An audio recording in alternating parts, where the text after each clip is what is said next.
በመጨረሻም አቶ አምነን ሰላምን ቀለበት አደረገላት። እስከ ዛሬ ላጠፋሁት ነገር በጣም ይቅርታ። አንቺ እኮ እኔ በጣም ወድሻለሁ፣ እኔም እኮ በጣም ነው የምወድህ። ነገር ግን እስከ ዛሬ ድረስ ብዙ ችግሮችን ፈጥሬብሃለሁኝ። በአንተና በአብነን ምክንያት ልብስ ጠፋ ስትለኝ እኔ አላየሁም በማለት ብዙ ነገሮችን አስከፍቻለሁኝ፣ ይቅርታ አድርግልኝ አለችው። አንቺ እኮ ምንም ነገር አላጠፋሽም፣ እኔ ነኝ እንዳውም ያጠፋሁት።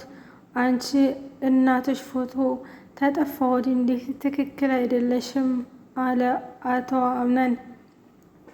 አዎ ትክክል አይደለሁም፣ እናቴን አሁን እንዴት አስታውሼ ነው ማለእሳት? ፎቶ ጠፋብኝ፣ እኔ አሁን በአካል ባገኛለ አላቃትም በማለት ተናገረች። ሰላም ውድና የተከበራችሁ ቻናል ቤተሰቦች እንዴት ናችሁ? ደህና ናችሁ? ለዚህ ቻናል አዲስ ሆናችሁ ሰብስክራይብ እያደረጋችሁ ቤተሰብ ሁኑ። እንዲሁም ነባርቱ ላይክ፣ ሼር እያደረጋችሁ ስለምታበረታቱኝ እጅግ አመሰግናለሁ።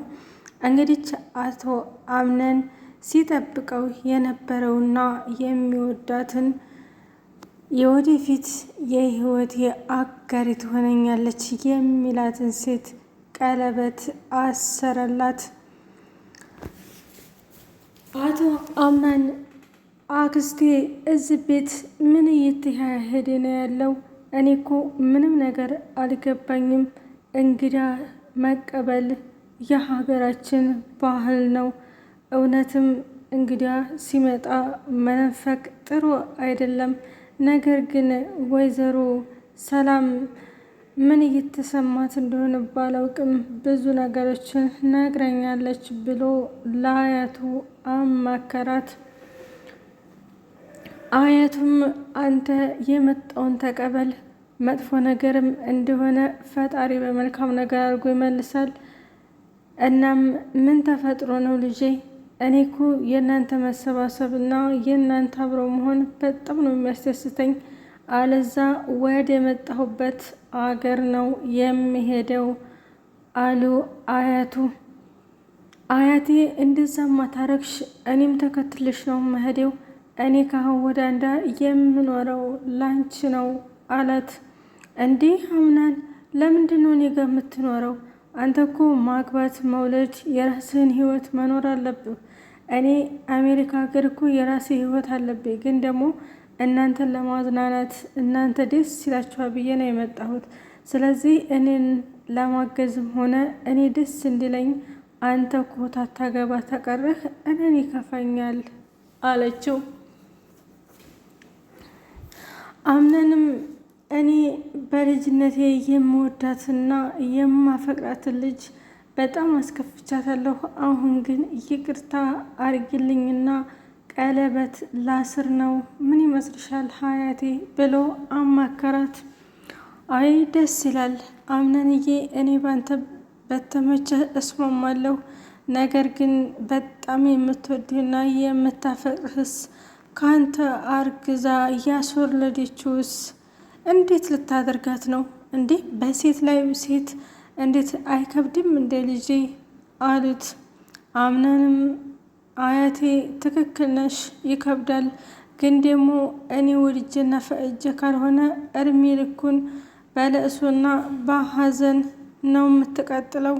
እና አሁን ላይ እኔ የራሴ የሆነ ህይወት መኖሪ እፈልጋለሁ በማለት አምነን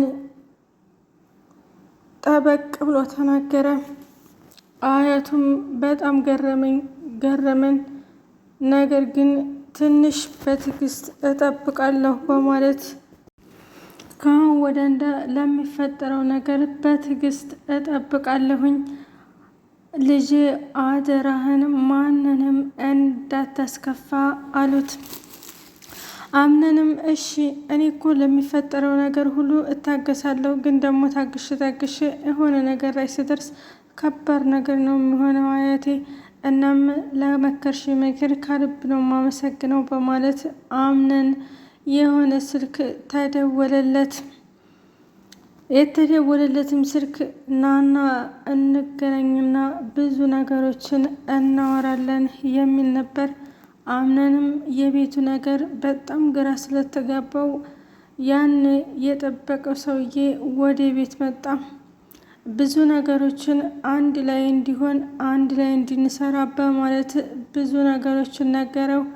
አምነንም እሺ እኔም የምፈልገው ጠንክሮ የሚሰራ ነው፣ እናም ስለመጣህ ደግሞ በጣም ደስ ብለኛል በማለት ፍቅሩን ገለጠለት። ወይዘሮ ሰላም መጣች። ይሄ ሰውዬ በህይወት ውስጥ የመጣው ያንተን ህይወት ሊያጨልም ነው።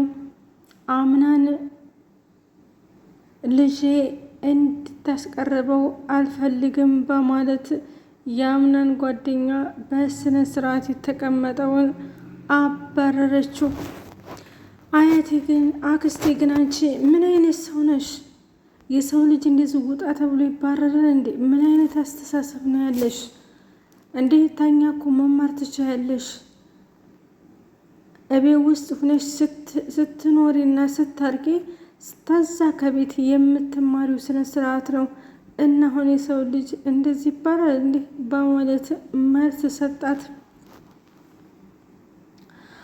ወይዘሮ ሰላምም እኔ ብዙ ነገሮችን አውቃለሁ፣ እባክህ ዝም ልበል።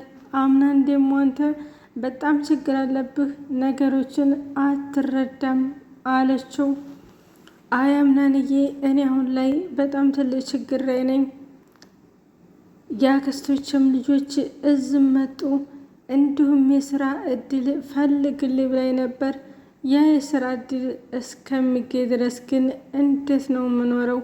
ምንም ነገር የለም። እኔም እናቴ ጋር ለመኖር ወስኛለሁ። ወደ ውጭ ሀገር ግን አልሄድም አላት። በመጨረሻም አምነን ሲያስበው የነበረው የቀለበት ስነ ስርዓት ደረሰም። እኔ እኮ ሊዳን የቀረብኳት በግድ ስለሆነ ነው፣ አስገድዳይ ነው። የምወደውና የማፈቅረው በምኝታዬም ሆነ ቁጭ ብዬ አንዳንዴ እፊቴ ላይ ግድርጥ የምትዩ እኮ አንቺ ነሽ አለቻት። አምናንም እሺ ቆይማ ችግሮችሽን ሁሉ ለእኔ ማትነግሪ ለምንድን ነው? እንዴት ችግሮችሽን እኮ ብትነግሪኝ እኔም ልረዳሽ እችላለሁ፣ ግን ደግሞ አንቺ ችግሮችን አትረጅም ለምንድን ነው? እስኪ ጥያቄን ትመልሽልኛለሽ አለቻት።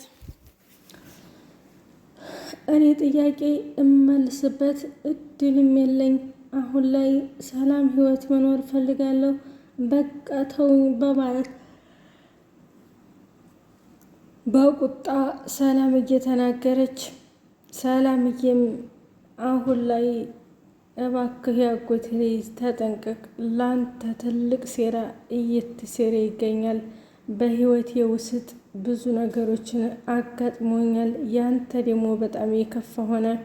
ምክንያቱም አንዱ ሄሪ ሲባል በአንዱ ይመጣል። ስለዚህ አብሽርልኝ፣ ትዕግስት ነው ለሰው ልጅ አለችው።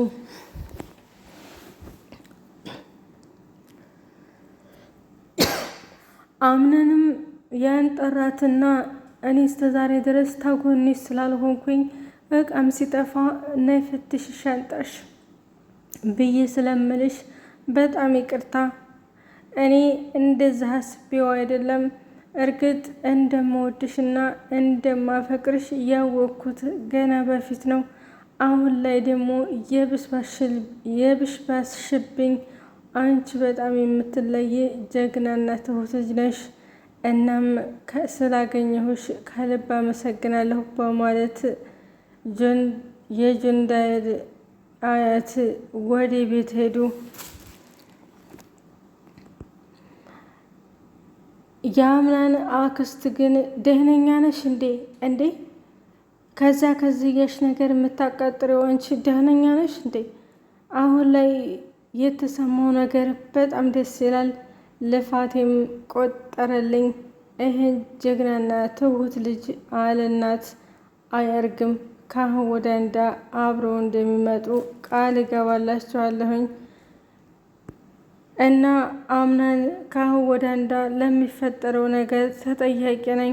አሁን ላይ በቃ ሰላምዬን አዝናነት።